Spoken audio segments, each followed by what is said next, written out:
அனைவருக்கும் அன்பான வணக்கம். இந்த பதிவுல நம்ம என்ன பார்க்க போறோம் அப்படின்னா, தரையில உட்காரும்போது கால் தூக்குது அப்படின்னு நெறைய பேரு சொல்றாங்க. அத சரி செய்றதுக்கான பயிற்சி தான் நம்ம பார்க்க போறோம்.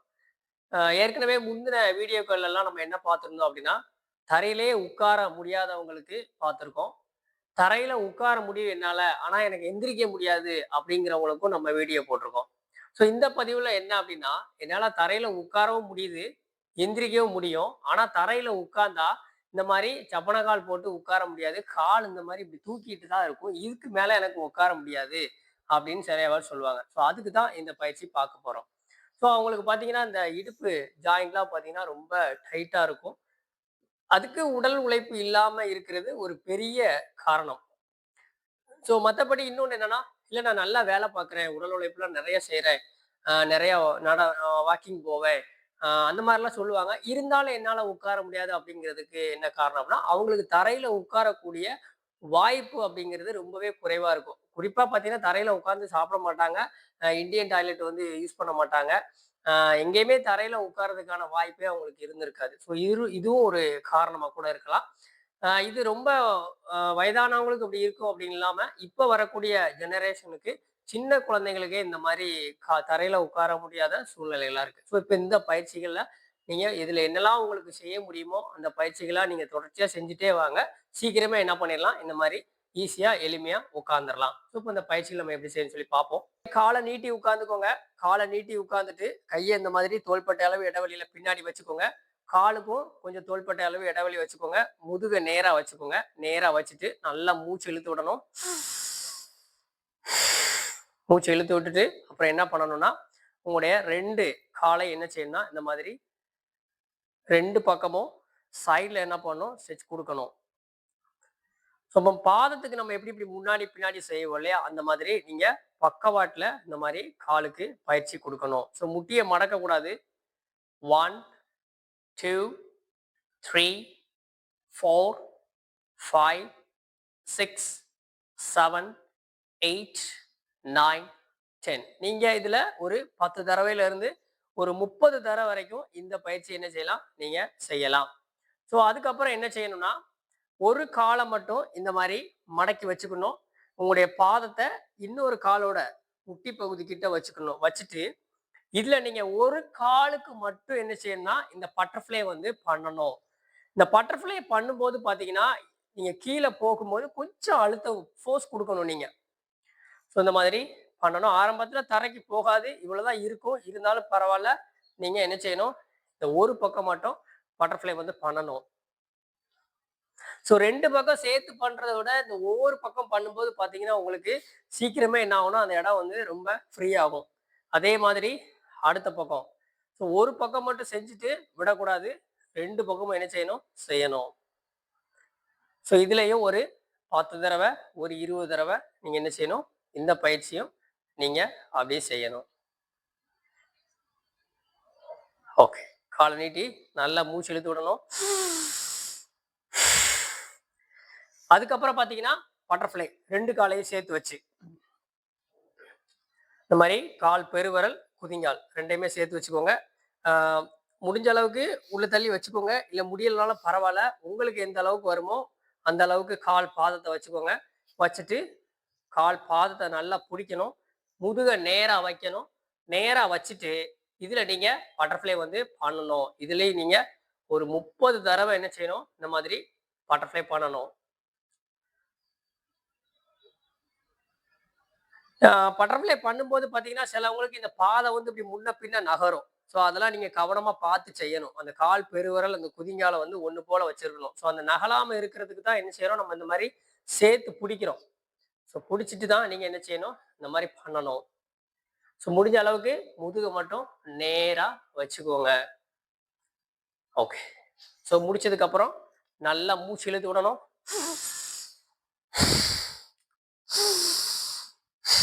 ஓகே. அதுக்கப்புறம் இந்த மாதிரி என்ன பண்ணணும், கால மடக்கி வச்சுக்கோங்க. 2 பாதத்துக்கும் தோள்பட்டை அளவு இடைவெளி இருக்கணும். இல்லன்னா நீங்க மேட் போட்டிருந்தீங்கன்னா, உங்க மேட்டோட எண்டுல வந்து 2 பாதத்தையும் வச்சுக்கோங்க. பின்னாடி கைகளையும் சௌகரியமா இந்த மாதிரி தோள்பட்டை அளவு இடைவெளியில வச்சுக்கணும். ஸோ வச்சுட்டு முதுகை நேராக வச்சுக்கோங்க. வச்சுட்டு உங்கள் 2 கால் முட்டி என்ன செய்யணும்னா ஒரு பக்கம் மட்டும் உடம்ப திருப்பக்கூடாது. கால் முட்டியை மட்டும் ஒரு பக்கம் இப்படி வைக்கிறதுக்கு முயற்சி பண்ணணும். ஆரம்பத்தில் இப்படி தான் இருக்கும். 2 பக்கமே தொடாது. பரவாயில்ல, நீங்கள் ரொம்ப ஃபோர்ஸ் கொடுக்கக்கூடாது. இதை மூமெண்ட்லேயே வச்சிருக்கணும். மெதுவாக பண்ணணும். அப்புறம் நாள் ஆக ஆக 2 முட்டி இப்படி டச் ஆக ஆரம்பிக்கும். இதை நீங்க மெதுவா இதை ஒரு 10 தடவை அப்படியே செய்யணும்.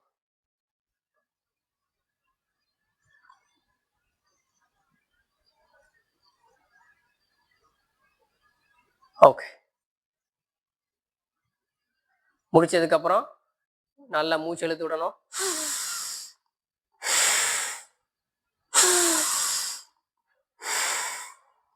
ஸோ அதுக்கப்புறம் இந்த மாதிரி முட்டாங்கால் போட்டுக்கோங்க. போட்டுட்டு என்ன செய்யணும்னா ஒரு காலை மட்டும் இந்த மாதிரி சைடில் வச்சிடணும். இந்த கால் முட்டிக்கு நேராக தான் என்ன இருக்கணும், இந்த உங்களுடைய குதிங்கால் இருக்கணும். நீங்கள் எந்த காலை சைடில் வச்சிருக்கீங்களோ அந்த பாதத்தை அந்த பக்கம் திருப்பி வச்சுக்கணும். திருப்பி வச்சுட்டு உங்களுக்கு தேவைப்பட்டா பின்னாடி இருக்க இந்த விரலை வந்து என்ன பண்ணிக்கலாம், ஒரு சப்போர்ட்டுக்கு நீங்கள் ஊனிக்கலாம். இல்லைன்னா நீங்கள் ஃப்ளாட்டாக விடனாலும் பாதத்தை ஃப்ளாட்டாக விட்டுக்கலாம். ஸோ வச்சுட்டு இதில் நீங்கள் என்ன செய்யணும், முதல்ல இப்படி நேராக நிமிர்ந்து பார்க்கணும். ஸோ சிலவங்களால இப்படி வச்சிருவாங்க. ஆனால் இதுக்கு மேலே நிமிர முடியாது. நீங்கள் இதை கொஞ்சம் கொஞ்சமாக என்ன செய்யணும், நிமிர்ந்து பார்க்கணும். ஸோ நிமிர முடியலன்னா பரவாயில்ல, இந்த மாதிரி கையை கீழே வச்சு கூட நீங்கள் செய்யலாம். ஸோ இந்த மாதிரி நிமிர்ந்துட்டு ஒரு கையை இடுப்பில் வச்சுக்கோங்க.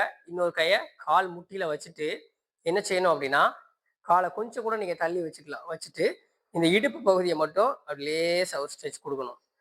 ஸோ இந்த அளவுக்கு பண்ண முடியுமான்னு தெரியாது. சிலவங்களுக்கு பண்ணும்போது கொஞ்சம் வலி எடுக்கிற மாதிரி இருக்கும். நீங்கள் அது லேசாக ஒரு ஜெர்க்கு மாதிரி கொஞ்சம் கொஞ்சமாக கொடுக்கணும். 1, 2, 3, 4, 5, 6, 7, 8. இது 4 ஆக உங்களுக்கு இந்த அளவுக்கு போகும். 9, 10. ரிலாக்ஸ். இப்போ நேராக நிமிர்ந்து என்னால் செய்ய முடியாதுங்கிறவங்க கையை வச்சுட்டு கூட என்ன செய்யலாம், இப்படி செய்யணும். அதே மாதிரி மெதுவாக என்ன செய்யணும், முட்டாங்கால் போட்டுட்டு அடுத்த பக்கம் பாதத்தை திருப்பி வச்சுக்கணும். இந்த கால் முட்டியும் இதுவும் ஒரே லைனில் இருக்கான்னு பார்க்கணும். ஸோ பார்த்துட்டு என்ன செய்யணும், இந்த மாதிரி 1, 2, 3, 4, 5, 6, 7, 8, 9, 10. ரிலாக்ஸ். நல்லா முடிச்சதுக்கப்புறம் மூச்சு இழுத்து விடணும். ஸோ இந்த பயிற்சியை நீங்கள் ரொம்ப ஃபோர்ஸ் கொடுத்து செய்யக்கூடாது. நான் ஒரே நாளில் இதை செஞ்சிருவேன் அப்படின்னு சொல்லி ஒரு ஆர்வத்தில் ரொம்ப செஞ்சீங்கன்னா அந்த ஜவ்வு வந்து ரொம்ப விரிய ஆரம்பிச்சிடும். உங்களுக்கு வலி எடுக்க ஆரம்பிச்சிடும். அடுத்து நீங்கள் ஒரு 10-15 நாளைக்கு என்ன செய்ய முடியாது, பயிற்சி பண்ண முடியாது. கொஞ்சம் கஷ்டமாக இருக்கும். அதனால் நீங்கள் அந்த உடம்ப புரிஞ்சு பண்ணுங்க. உங்களுக்கு ஒரு நீங்கள் செய்யும்போது கொஞ்சம் ஒரு வலி மாதிரி தெரியும். ஸோ அதோட நிறுத்திக்கோங்க. கொஞ்சம் கொஞ்சமாக செஞ்சுட்டே வந்தீங்கன்னா தினமும் செய்ய செய்ய செய்ய என்ன ஆகும்னா உங்களுக்கு நல்லாவே இம்ப்ரூவ்மெண்ட் கிடைக்கும். ஸோ இதில் பார்க்கக்கூடிய எல்லா பயிற்சிகளுமே கொஞ்சம் எளிமையான பயிற்சி தான். அதுக்காக அதை என்ன செய்யக்கூடாது, ஆர்வத்தில் ரொம்ப ஒரே நாளில் செஞ்சிடணும். ஓவராக நீங்கள் பண்ண வேண்டாம். அதை கொஞ்சம் கொஞ்சமாக செஞ்சுட்டே வந்து ஒரு 10 நாள் நல்லா பயிற்சி பண்ணதுக்கப்புறம் அதுக்கப்புறம் நீங்கள் என்ன செய்யலைன்னா கொஞ்சம் எக்ஸ்ட்ரா வந்து என்ன பண்ணலாம், முயற்சி பண்ணி பார்க்கலாம். ஸோ அதுக்கப்புறம் காளியாசனம். ஸோ என்ன பண்ணணும், இந்த மாதிரி காலை தோள்பட்டையிலிருந்து கொஞ்சம் அகலமாக இந்த மாதிரி காலை வச்சுக்கணும். ஸோ காலை வச்சுட்டு உங்களுடைய பாதத்தை கொஞ்சமாக திருப்பணும். ரொம்ப ஃபுல்லாக திருப்ப வேண்டாம். கொஞ்சமாக பாதத்தை திருப்பணும். திருப்பிட்டு என்ன பண்ணணும்னா உங்களுடைய கால் முட்டி இருக்கு இல்லையா, இதை மட்டும் இப்படி அவுட்டர் சைடு இப்படி வெளி பக்கமாக மடங்குற மாதிரி இப்படி திருப்பிட்டு கொஞ்சமாக திருப்பிட்டு இந்த இடுப்பை மட்டும் லேசாக அப்படி இறக்கி பார்க்கணும் நைஸாக. ஒருவேளை உங்களுக்கு இறக்க முடியல அப்படின்னா நீங்கள் லேசாக ஒரு ஜெர்க்கு மாதிரி கூட என்ன செய்யலாம், இப்படி பயிற்சி கொடுக்கலாம். அப்போ கொஞ்சம் கொஞ்சமாக பண்ணணும். இல்லை எனக்கு நல்லா வருது அப்படின்னா நீங்கள் இந்த அளவுக்கு வச்சுட்டு கையை கூட மேலே எடுத்து சேர்த்து வச்சு பார்க்கலாம். ஸோ இதில் அப்படியே ஒரு 10 வினாடி இருக்கணும். 1, 2, 3, 4, 5, 6, 7, 8, 9, 10. ரிலாக்ஸ். நல்லா மூச்சு இழுத்து விடுங்க. இல்லை எனக்கு 10 வினாடிலாம் செய்ய முடியாது அப்படின்னா பரவாயில்ல, நீங்கள் 5 வினாடி செஞ்சாலே போதும். கொஞ்சம் கொஞ்சமாக ஒரு ஜெர்க்கு மாதிரி கொடுத்தீங்கன்னா நாள் ஆக ஆக ஆக என்ன செய்யும்னா இந்த இடம் நல்லா ஓப்பன் ஆகும்போது இந்த அளவுக்கு போகும் உங்களுக்கு. ஓகே. ஸோ இதுவும் எனக்கு ரொம்ப கஷ்டமாக இருக்குது அப்படிங்கிறவங்க அடுத்து என்ன முயற்சி பண்ணலாம் அப்படின்னா வீரபத்ராசனம். இந்த மாதிரி காலை அகலமாக வச்சுக்கோங்க. அகலமாக வச்சுட்டு என்ன செய்யணும் அப்படின்னா உங்களுடைய பாதத்தை இப்போ ஃபஸ்ட்டு வலது பக்கம் பாதத்தை இந்த மாதிரி திருப்பணும். திருப்பிட்டு கையை இந்த மாதிரி தோள்பட்டைக்கு நேராக வச்சிடணும்.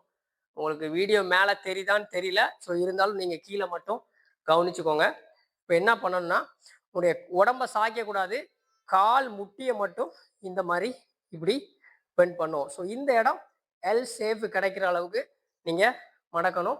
கையை தோள்பட்டைக்கு நேராக வைக்கணும். அப்படியே வலது பக்கம் பார்க்கணும். 1 2 3 4 5 ரிலாக்ஸ். சிலவங்க இதுக்கு மேலே மடக்க முடியாது, இப்படி தான் இருக்கும் இல்லையா? ஸோ அதுக்கப்புறம் என்ன நீங்கள் கொஞ்சம் கொஞ்சமாக என்ன செய்யணும், அப்படியே செஞ்சு பார்க்கணும். அதே மாதிரி அடுத்த பக்கம்.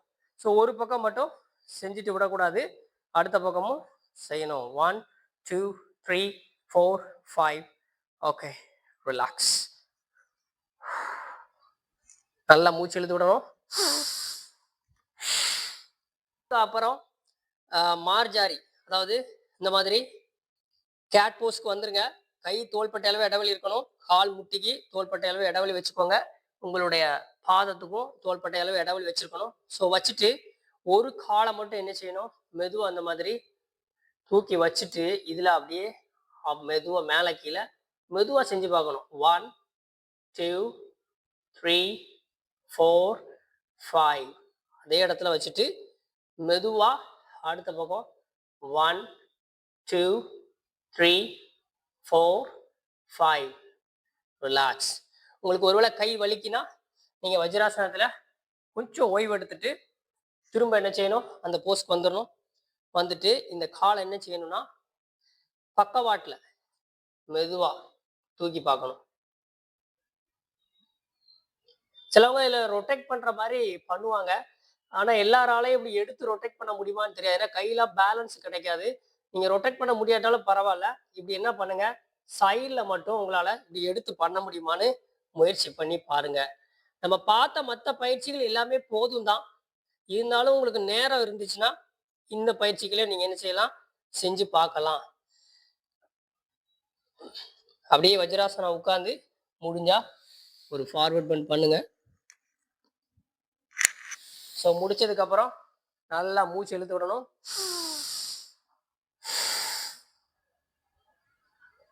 ஸோ இப்போ நம்ம பார்த்த இந்த பயிற்சிகள் எல்லாம் தொடர்ச்சியாக பயிற்சி பண்ணி பாருங்க. உங்களால் எளிமையாக அந்த மாதிரி காலை வந்து கீழே போட்டு என்ன செய்யலாம், நல்லா உட்கார முடியும். ஸோ பயிற்சிகள் மட்டும் போதாது. உங்களுக்கு நேரம் கிடைச்சா நீங்கள் வந்து சைக்கிள் ஓட்டலாம். அது மாதிரி தரையில் உட்காந்து சாப்பிட்றதுக்கு முயற்சி பண்ணுங்க. நீங்கள் வெளில போகிற இடங்கள்ல அப்படி முடியாட்டாலும் ஸோ வீட்டில் சாப்பிடும்போது தரையில் உட்காந்து சாப்பிட முயற்சி பண்ணுங்க. இந்தியன் டாய்லெட் யூஸ் பண்ணுறதுக்கு முயற்சி பண்ணுங்க. இந்த விஷயங்கள் எல்லாம் நம்ம என்ன செய்ய முடியாதுன்னா மருந்து மாத்திரைகளால சரி பண்ண முடியாது. மற்ற நோய்களுக்கு நீங்க வந்து உடற்பயிற்சி பண்ணா சரியாயிரும், யோகா பண்ணா சரியாயிரும். அப்படி இல்லை எனக்கு நேரம் கிடைக்கல அதெல்லாம் பண்ண முடியாது, நான் மருத்துவம் தான் பார்த்து சரி பண்ணுவேன் அப்படிங்கிறவங்க மருத்துவம் பார்த்து சரி பண்ணுவாங்க. ஆனா இதுல வந்து அப்படி கிடையாது. இந்த மாதிரி விஷயங்களை வந்து என்ன செய்ய முடியாது, கண்டிப்பா நீங்க மருத்துவத்துல வந்து சரி பண்றது ரொம்பவே கடினம். மருந்து மாத்திரைகள் எல்லாம் அந்த உடம்பு வந்து அந்த நிலைக்கு போகாது. அதனால உடல் ஆரோக்கியம் அப்படிங்கிறது நோய்கள் இல்லாம இருக்கிறது அப்படிங்கிறது மட்டும் கிடையாது. நம்மளோட உடம்ப வந்து முழுமையா பயன்படுத்துறோமா, நம்மளோட உடம்பு வந்து முழுமையா வேலை செய்யுதா. இப்ப கை அப்படின்னா நம்மளால முழுமையா தூக்க முடியுதா, கையை ரொட்டேட் பண்ண முடியுதா, ஸோ கால் அந்த மாதிரி வேலை செய்யறா, அப்படி உடம்புல இருக்கக்கூடிய எல்லா உறுப்புகளும் அதோட வேலையை முழுமையா செய்தா அப்படிங்கிறதும் ஒரு ஆரோக்கியமான விஷயம்தான்.